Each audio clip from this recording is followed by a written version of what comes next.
good, huh? All right. Sorry for doing this, but come here, yo. Jude, my friend, asked me to record this. She says that she has a hard time getting a good copy online, so I'm recording. So here goes. All right. First of all, I want to give a really big shout out to Jane Cable, who inspired us this summer by suggesting we read Richard Rohr's The Divine Dance. It is a beautiful book, and much of the foundation of what I'm talking about today came through me because that's been percolating in me for weeks now.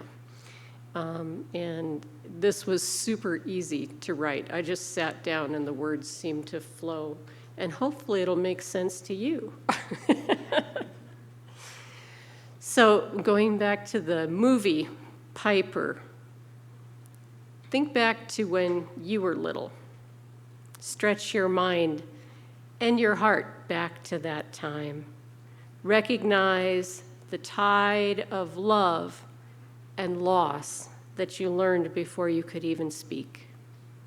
The closeness of cuddling, of nursing, sleeping on or next to a parent or whoever took care of you. And then also, before you knew how to speak, the inexplicable loss, the times when the perfect presence, the perfect love was gone.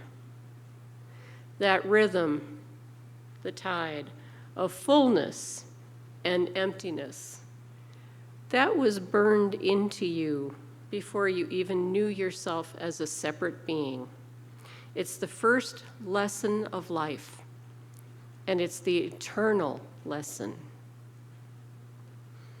Eventually, you learned that there is a you, and the you is separate from mom and dad or whoever raised you. Instead of being an undifferentiated one, you became a part of a nucleus called a family. In some families, nucleus, kids are the protons, the heavy mass that the rest of the family reacts to. In other families, kids are the electrons. They have a charge, but are somehow peripheral to the deep relationship in a marriage and may seem kind of like an afterthought. And of course, I'm going to follow this metaphor to the end. Sometimes the kids are neutrons, a space where all the strong charges get toned down and settled, a place where all the energy gets resolved. Regardless of whatever the family is, another layer during this time is superimposed on top of the rhythm of love and loss, the ebb and flow between I know I am loved and I'm scared. No one loves me. That layer adds some thoughts and habits to the basic rhythm. It's as though the ebb and flow are a slow tempo, and then the dramas and contentments of family, they become the melodies that we all know by heart. We've all had experiences like little Piper, first finding ourselves alone, then being crushed in encounters with the real world. What melody played in our minds when we first experienced this smashing reality? What lingered after that big wave retreated? How did we take that wave and add it to our own melody that we were learning? Now I'm going to use an exercise that was in the book, in the Divine Dance. And I'm going to ask to make sure that everybody is seated next to someone. So if you're not seated next to someone, get next to somebody.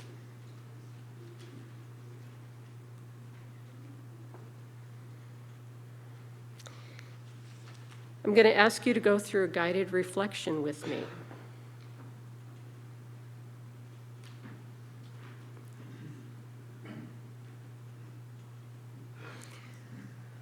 As we get ready, let's center ourselves with some breathing. Do your own rhythm the best you can. Recognize God is at the center of your breath. The filling, the emptying.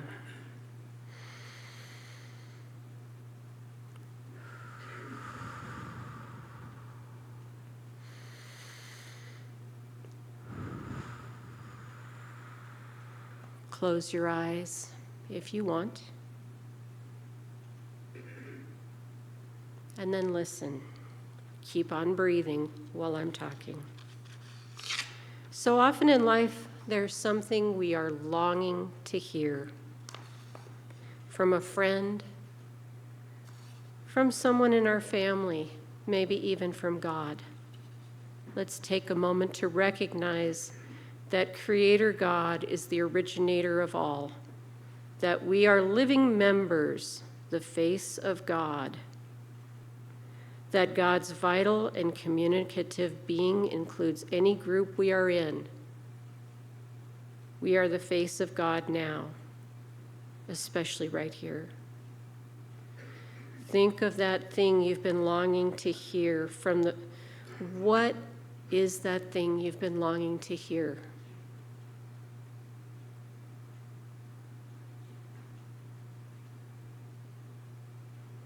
What are the words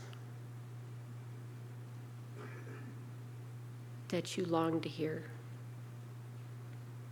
Now, if you can, turn to the person next to you. Remember, the person you're next to is the face of God.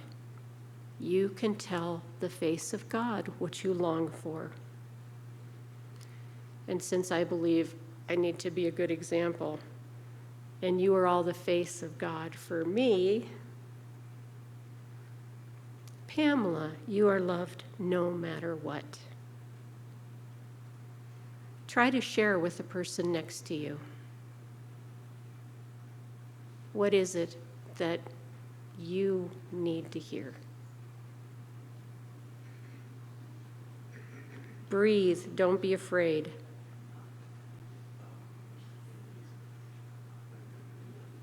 Trust in the face of God. Trust each other.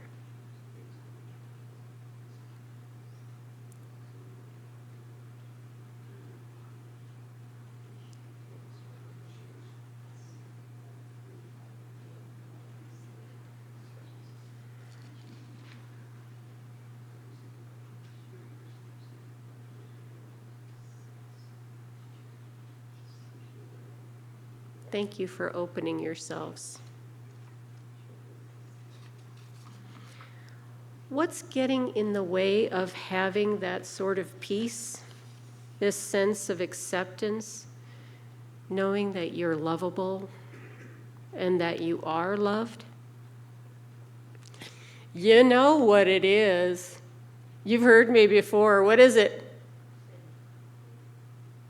We're judgy monkeys. Yeah. So what are we doing when we get all judgy? Well, first, we're separating ourselves. We're catapulting ourselves back to that first knowledge of separation and yelling at the top of our lungs, "No one's gonna hurt me, no way!" Can you see yourself as a baby? Just screaming about the terror of being alone. Yet eventually you embrace that separation in the magical belief that somehow, by me being the one to separate, I can control the pain and the fear. How's that work out? Proverbs says to trust in the Lord and don't rely on your own understanding. You know why? Because your own understanding is so limited. Your understanding was created as a drum beat when you were a baby. And then your mind just shaped some judgments, some melodies for that rhythm. That's your understanding. You or at this point I should say I, because really, of course, I'm talking about myself, will insist my song is correct. I'll argue all day about how correct my song is. How is a song correct? It can't be. This is a cycle that's really hard to stop. I recognize that my reactions are somewhat, completely out of line with the situation, but the wheel turns, and here I go again, getting all judgy, monkey, and superior because it sure as heck beats feeling empty and unloved. It is a wheel, it is a habit, and if I'm being conscious, which happens a lot, I'll recognize how dumb I am and how much a slave to my triggers I am. It annoys the heck out of me to fall for the same ridiculous traps again and again. Annoys the heck out of me. Now that's a phrase that fills my brain a little too much.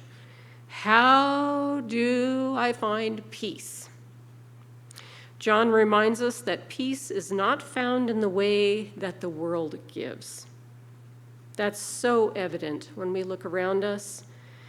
Notice those who seem to have everything except peace. Jesus wants our hearts to not be troubled, which I'm translating, at least today, to mean that our hearts must disconnect from the basic human rhythm, swinging from loss and fear to tentative love and back to loss again. Disconnect from that? So I've been working on this with my son Jeremy in his absence. And the biggest thread that I have found in trying to get through this challenge, trying to get acceptance, is getting rid of expectations. Having no expectations that I will speak, that we will ever text, that we're in contact. I have no expectations about his condition, whether he's using or not, his state of mind, where he is. I will not have any knowledge of what he's doing. Now, he's been helping me with this because he's so unpredictable and he falls out of touch relatively frequently for long periods of time. And surprisingly, letting go of expectations is helping me to find a lot more peace. So that's a thread that's really been helpful for me. Let him be. Let Jeremy be. It's really weird without the expectations. The feeling of love for him is stronger. That's a puzzle. So I'm trying this with other aspects of my life. When other things are really annoying, try to figure out what's the expectation that's under all of this, and then let it be. Not feed it, not fight it, don't give it energy, just let it be, again and again. And I trust that John is right, that that's how I will find peace.